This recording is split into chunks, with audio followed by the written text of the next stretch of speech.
Before I get started, don't forget the kickoff is live this Sunday, 4 o'clock for Arsenal versus Manchester United. So Manchester United, they won 3-2 against Forest, and I found that game so fascinating because they played terribly against Wolves, but they won despite, they got the keeper. Keeper should have been fucking given away a penalty. It didn't get given. They then performed just the same way against Spurs, but Spurs put it on them and found them out. And then they performed badly at the start of this game, but came back into it where they went 2-0 down. It's the fastest I think they've ever conceded 2 goals in Premier League history.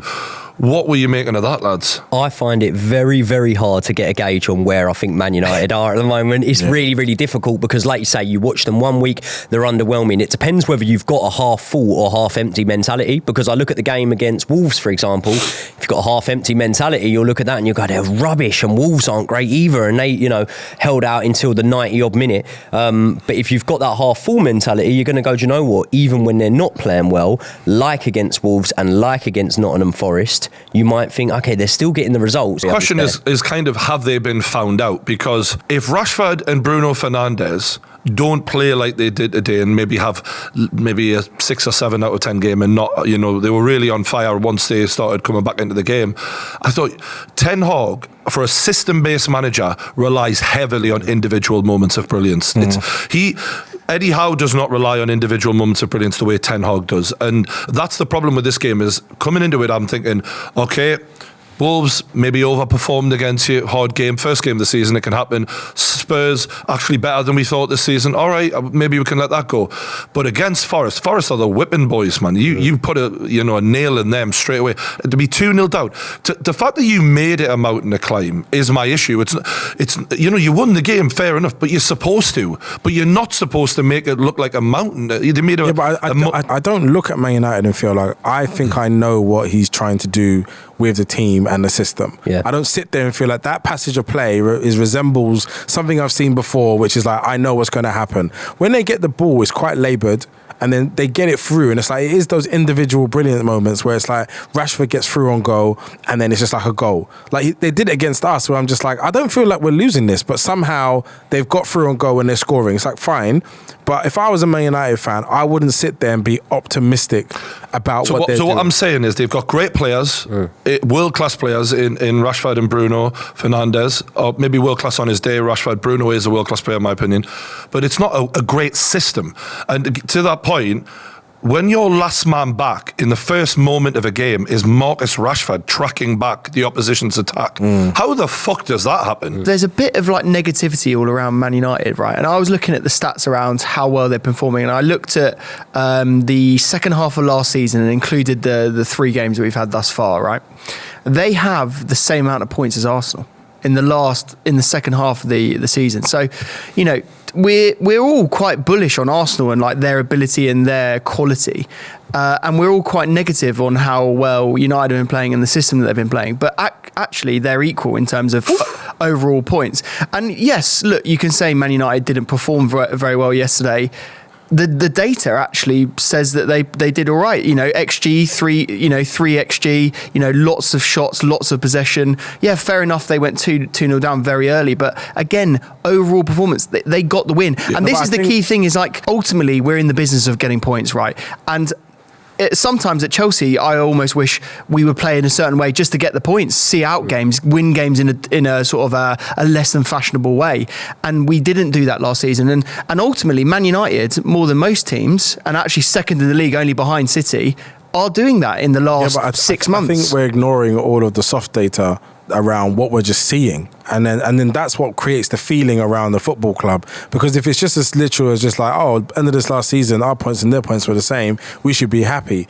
What fans want to see is a plan, and they want to see that plan executed backstage as well as on the pitch as well. They want to feel like when they're linked with players, that player makes sense and those right players get executed, then they get brought into the team and managed very well, and then they actually perform, and the system is clear to everybody. So when that person's injured, it's like we know who should be replacing them. That's not the feeling that we have around Manchester United at this point. So that's where the question comes in. And they might be nicking it, but they've spent $1 billion. The soft data is really important as well, because first game of the season, that goalkeeper poleaxed the player in the box. Should should have been a penalty, could have ended up 1-1. In this game, you know, some people have been debating the sending off. I think last man back, he did hold on to him. I'm not really, but the Rashford penalty, like, was there contact? Yeah, but I think he was very lucky to get that penalty personally, and it was again contentious.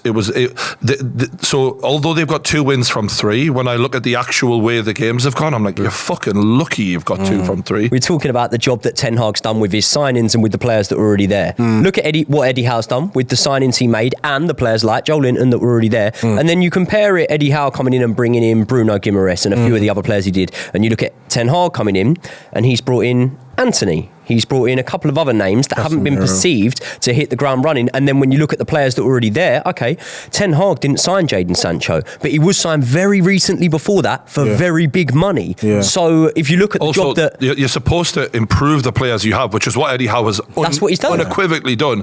And when you look at what Ten Hag has done with Sancho or Anthony, well, let's use the stats. Nicolas Pepe at Arsenal, 112 games, 27 goals, 21 assists. Right?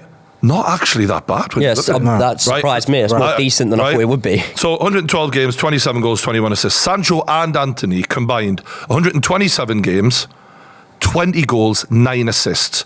So in terms of goal involvement in more games, they've got less than 30 goals and assists, whereas Pepe in less games has got nearly 50. Yeah, for 80 million more as well. Look, I think those things are good to contextualise, because sometimes, like, we even with us as Arsenal fans, we're looking at Pepe and we want and needed him to really carry the mantle and be a much bigger player, and he wasn't.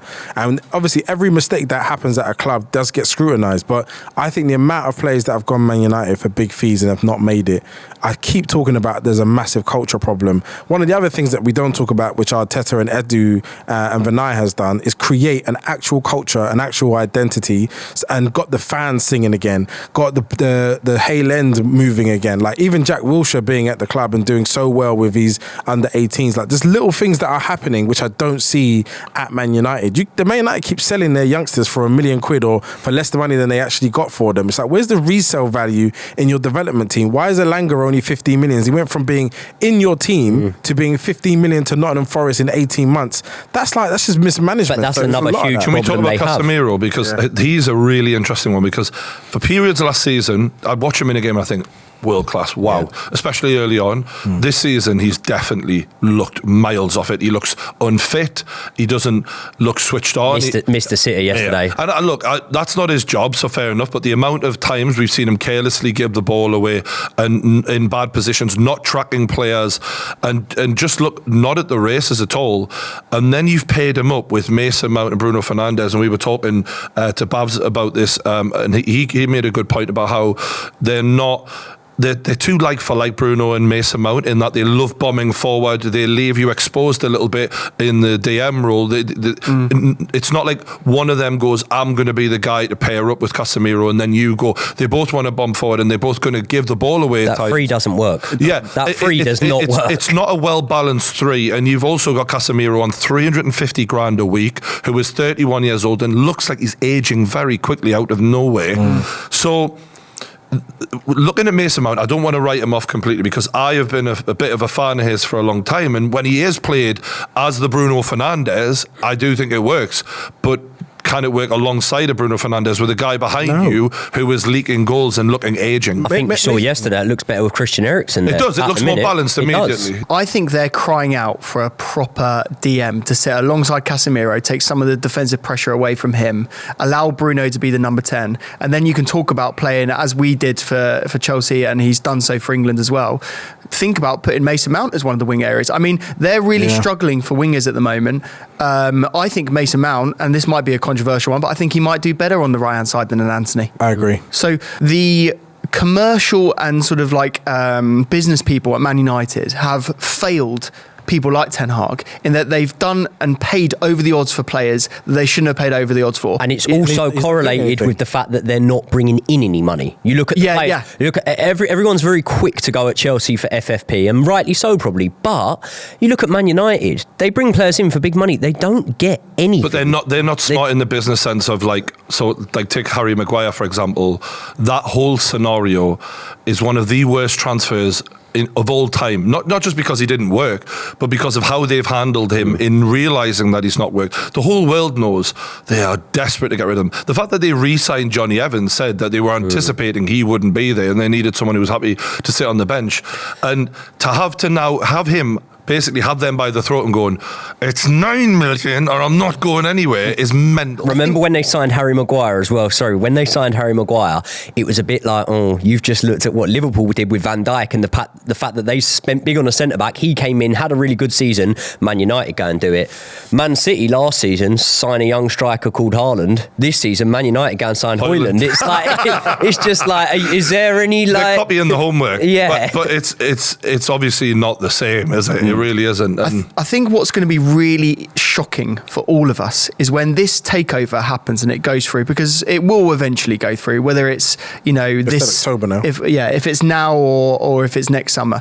When that takeover happens, United are going to be unlocked as a force, and we are going to be, as all rival fans, we are going to be incredibly worried about them, because once they have some financial might about them and they have some recruitment experts that are actually good at their job, then they're going to start getting the players in and there'll be a real force. Yeah, but the way football's going, by that point, Newcastle are going to be going full throttle. Yep. By which point, by the time Man United are able to invest in their squad and turn things round, another club will be rumored to get took over. They can outspend Newcastle by 5 times. Yeah. I'm not disputing that, because the infrastructure of what the club can do. This is the thing. We're judging Manchester United now as a complete team without seeing what Højlund brings to the table, because for someone to just take the attention away from Marcus Rashford and to get him more free down that left side, that could help really unlock the full potential of Manchester United. We might see teams a little bit more scared to press forward and to get on top of them in games, so that might change everything. But just very quickly, if we just to identify it, you still got to replace Anthony, because whatever you say, he's not going to come good. You got to look at Casemiro, because that's not a long-term option. Mount really should be on the right wing, but he's not. But what position he's playing, they got to figure that out. Their fullbacks still are not top level. They got to figure that out. And Varane is probably in decline, if not leaving soon. There's about 6 to 8 positions that they've got to consider, and that's not an easy thing to do and to gel, especially if you don't have a system to then put it all into. So I just feel they're in a bigger trouble than they identify, and money isn't the only thing. They've had a problem with their inner workings as a club for so long. Like what Cristiano said in that interview, I'll be so embarrassed if that was an Arsenal feedback. If like my jacuzzi hasn't been updated and the food is outdated and the facilities aren't good, you're Manchester United. That's the Glazer problem. And going back to that is, and going back to what you were saying earlier about systems versus individuals, when Ten Hag was brought in and Ten Hag ball was spoken about, and Man United fans were very excited about being a front foot team and keeping possession, we've not really seen that enough. Like, yes, in some games they do dominate, and they dominated Forest. They were down to 10 men, and Forest scored very early. I think that actually psychologically kind of didn't help Forest. They sat back, but it's not enough of the Ten Hag style being implemented. It's actually quite reminiscent to Ole Gunnar Solskjaer a lot of the time, the counter-attack that he played. And I do wonder what difference we would be seeing if Ollie was given that 400 million. If Ollie was given all of these extra players, would it be that much? Would it be worse? Would it be the same, or would it be? I think it'd be about the same, and this is why I say Ten Hag has to put his identity on the culture and the style of play in a way that he currently hasn't done. He has to make requests about what the environment that these players are coming into, because big players coming to Manchester United underperforming, it can no longer be a thing. You look at the Lukaku's, the Pogbas, the Di Marias, these are hundreds of millions of pounds worth of players, Maguire, and something happens, whatever it is, that they just do not perform. That has to be addressed at its core before you start talking about bringing in more top players to come and play where and do what. Jose Mourinho said that one of his biggest, I think he said his biggest accomplishment was finishing second with Man United, yeah? Ten Hag finished third. not far, not too much in between it. Yeah. I think that there's a very strong potential that we're sort of shining the magnifying glass on Ten Hag here and looking at Ten Hag's job and what he's doing. It runs a lot deeper than that. The problems that Cristiano Ronaldo said are the core of everything going wrong with the club. They're contributing factors here. There were 7,000 fans that sat in after the game at Old Trafford protesting the Glazers and wanting them gone. And those fans have wanted them gone for years and years and years. And if it is October, I think they're all going to celebrate it. And we could see, this is what I'm saying, we could see a very different Man United after that takeover happens. Yeah, I agree. That'd be a shame, wouldn't it?